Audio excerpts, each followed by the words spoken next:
Franklin ஒரு டாகையும் குதிரையும் பாத்தீங்கன்னா ரொம்ப ஆசையா ரொம்ப நாளா பாத்தீங்கன்னா வளர்த்துக்கிட்டு இருக்கா. அப்போ திடீர்னு நம்ம பிரான்க்ளினுக்கு பாத்தீங்கன்னா போன் வருது. போன் பாத்தீங்கன்னா வீட்டுக்குள்ள இருக்கு. பிரான்க்ளின் வேகமா பாத்தீங்கன்னா வீட்டை நோக்கி ஓடிக்கிட்டு இருக்கா. பிரான்க்ளின் வீட்டுக்குள்ள போன அந்த சமயத்துல யாரோ ஒருத்தன் பிரான்க்ளின் வீட்டுக்கு வெளியில பாத்தீங்கன்னா டிராக்டர் எடுத்துக்கிட்டு ஹை ஸ்பீட்ல பாத்தீங்கன்னா பிரான்க்ளின் வீட்டை நோக்கி பாத்தீங்கன்னா வந்துகிட்டு இருக்கா. அந்த டிராக்டரை வேகமா எடுத்துக்கிட்டு பிரான்க்ளின் வளர்த்துக்கிட்டு இருக்க டாகு கிட்டையும் குதிரைகிட்டையும் பாத்தீங்கன்னா போய்கிட்டு இருக்கா.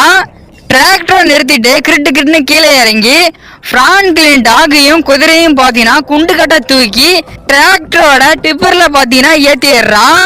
கிரிட்டுன்னு வேகமா பாத்தீங்கன்னா டிராக்டருக்குள்ள ஏறி டிராக்டர் எடுத்துக்கிட்டு ஹை ஸ்பீட்ல பாத்தீங்கன்னா நம்ம பிரான்க்ளினோட டாகையும் குதிரையும் பாத்தீங்கன்னா கடத்திக்கிட்டு போயிடுறான். ஐயா இந்த வீடியோ ஒரு லைக் போட்டு கமெண்ட் பாக்ஸ்ல பார்ட்னு சொல்லிட்டு கமெண்ட் பண்ணுங்க. அப்படியே இந்த வீடியோ பிடிச்சா சப்ஸ்கிரைப் பண்ணிக்கங்க.